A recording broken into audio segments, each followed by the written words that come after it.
कहीं दूर सोनापुर गांव बसा था, जहां के निवासी खेती बाड़ी करके अपना गुजारा करते थे। गरीबी इतनी ज्यादा थी कि सब नमक रोटी खाकर पेट भरते और किसी किसी दिन तो बुरे नसीब के कारण उन्हें पानी से ही पेट भरना पड़ता था। लेकिन गांव में हर रात रहस्यमयी तरीके से डाका पड़ जाता है। चंदू रोज ही खिड़की से सब देखता था। चारों तरफ सन्नाटा छाया हुआ। चंदू खिड़की से बाहर झांककर बोला, चांद आसमान में छुप रहा है, वह लुटेरे आते ही होंगे। आज अगर उनको खजाना मिल गया तो फिर मैं भी खजाना खोजने जाऊंगा और फिर अपने गांव के दुख को मिटा दूंगा। इतने में घोड़े की दौड़ने की आवाज आती है। घुड़सवारों की धमक धमक की आवाज से पूरे गांव वालों की आंखें बड़ी बड़ी हो जाती है। चलो अब जल्दी जल्दी चलो, कैसे भी हमें आज की रात खजाने की तलाश करनी है। जी मालिक, आज हम खजाना ढूंढ कर ही लौटेंगे। सब एक साथ घोड़े से उतरते हुए और इधर उधर ताक कर एक गुफा के अंदर चले जाते हैं। कुछ देर के बाद चंदू देखता है कि सारे डाकू गुफा से बाहर आ रहे हैं। आज भी खजाने की खोज अधूरी रह गई, भोर होने वाली है, चलो सब। सभी लुटेरे चले जाते हैं। चंदू भी अपनी खटिया पर जाकर सो जाता है। आखिर ये लुटेरे किस खजाने को ढूंढने के लिए हर रात गांव में आते हैं? क्या गुफा के अंदर सचमुच कोई खजाना होगा? कल जाकर दुलारी ददिया से पूछूंगा। अभी सो जाता हूँ। चंदू की सारी रात इसी कश्मकश में कट जाती है। अगली सुबह वो बूढ़ी दुलारी के पास आता है, जो कि सोनपुर गांव में सबसे पुरानी थी। चंदू खजाने के बारे में उससे पूछता है। ददिया ददिया, एक बात तो बताओ। अरे चंदू, तू यहाँ सवेरे सवेरे ओह, आज खेत जोतने नहीं गया? नहीं ददिया, मैं कुछ पूछने आया हूँ। हाँ तो पूछना। ददिया, तुम तो इस गांव की सबसे पुरखों पुरनिया में से हो। तुमको तो पता होगा कि गुफा के अंदर सच में कोई खजाना छिपा है क्या? क्या सचमुच में वहाँ हीरे मोती और सोना है? चंदू के मन में खजाने के प्रति लालच देखकर बूढ़ी दुल्हारी ने हिचकते हुए कहा, अरे नहीं बेटवा, उस गुफा में कोनो खजाना नहीं है। तू भूल से भी वहाँ मत जाना।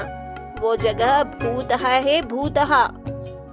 पर ददिया, हर रात लुटेरे भी तो डाका डालने वहाँ आते हैं।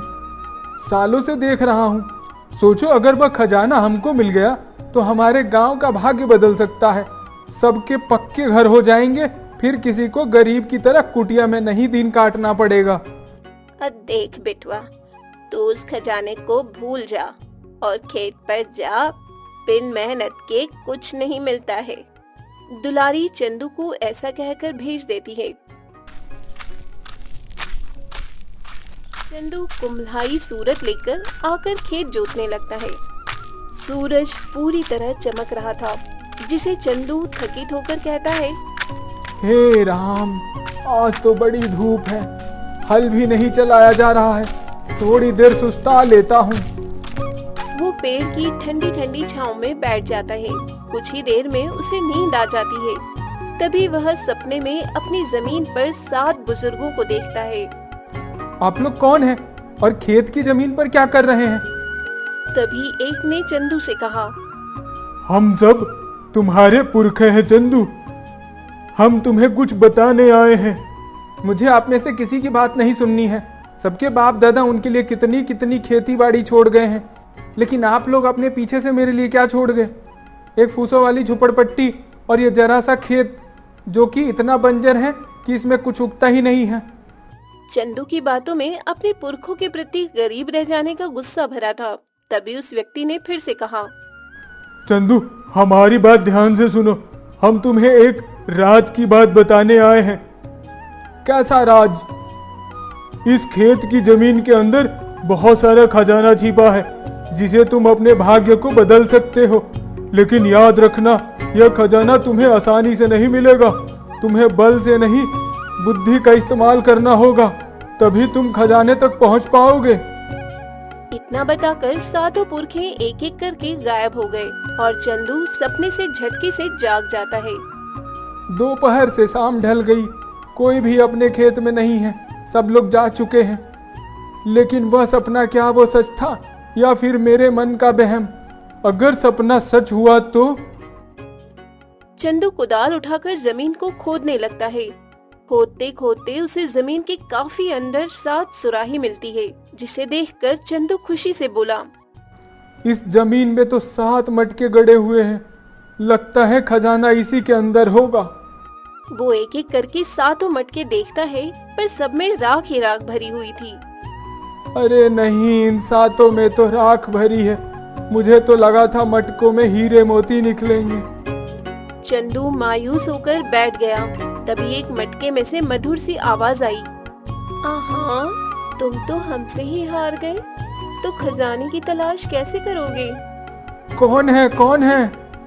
इधर देखो, ये मैं हूँ सुराही। तुम बोल सकती हो क्या? तुम मेरी मदद करोगी खजाने की तलाश में? जो भी कुछ मिलेगा मैं तुम्हें भी दूंगा। मैं तो खुद मिट्टी में हूँ, मैं हीरे मोती का क्या करूँगी? मैं तुम्हें रास्ता दिखा सकती हूँ, चलना तुम्हें ही पड़ेगा। तुम मुझे खजाने तक का रास्ता बताओगी? बताओ बताओ, जल्दी बताओ। दक्षिण में है एक द्वार, वही लगाएगा तुम्हारा बेड़ा पार। मैं कुछ समझा नहीं जादुई सुराही, बोलो ना। यह सुराही तो पहेली बुझाकर चुप हो गई।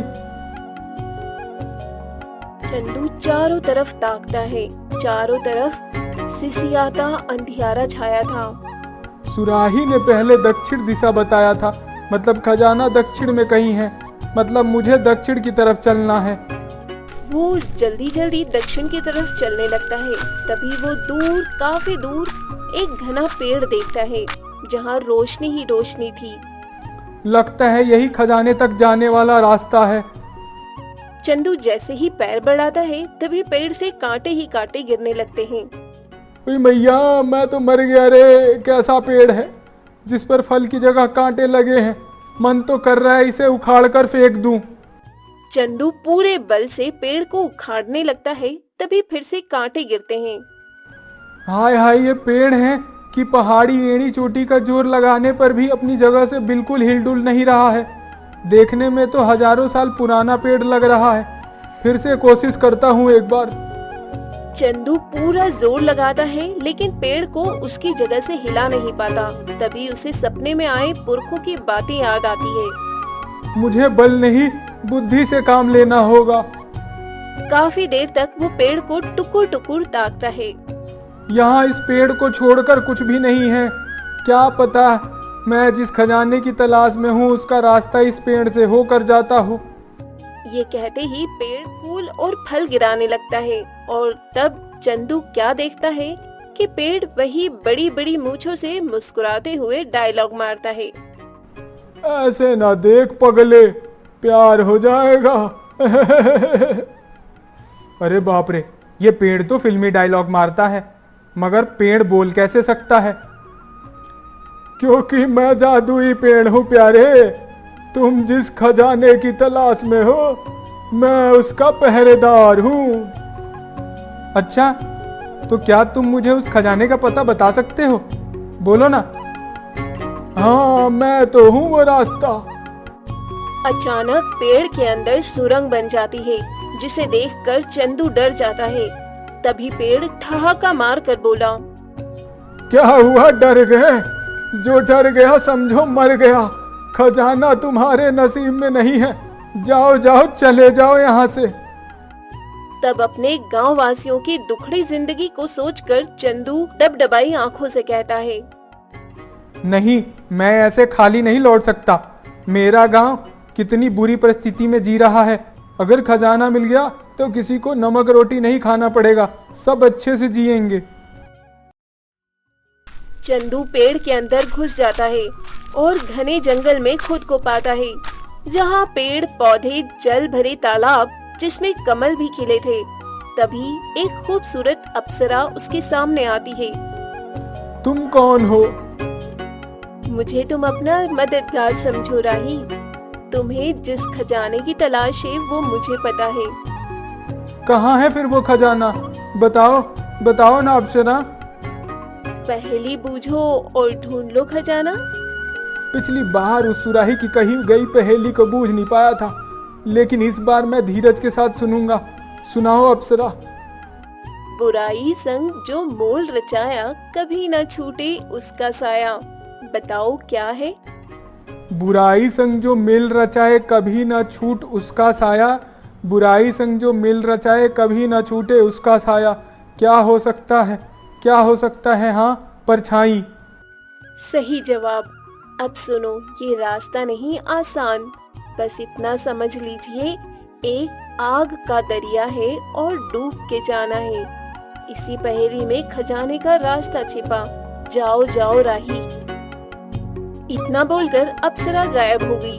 चंदू चलने लगा। देखते ही देखते आसमान में काली काली घटाएं छा गई और बहुत तेज तूफानी बरसात शुरू हो गई। अरे रे, कितनी बारिश हो रही है। अच्छा वाला होता कि मैं अपनी झोपड़ी में सोया होता, खजाना भी नहीं मिला। थक कर चंदू पेड़ की आड़ में सो जाता है। देखते देखते सुबह निकल जाती है।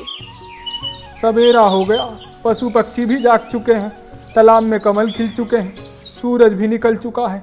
आगे बढ़ता हूँ अब। चंदू फिर से उठ खड़ा होता है और चलने लगता है और अजब गजब दुनिया में पहुंच जाता है, जहां पर हर तरफ सोना ही सोना था। इतना सारा खजाना देखकर उसका मुंह खुला का खुला रह जाता है।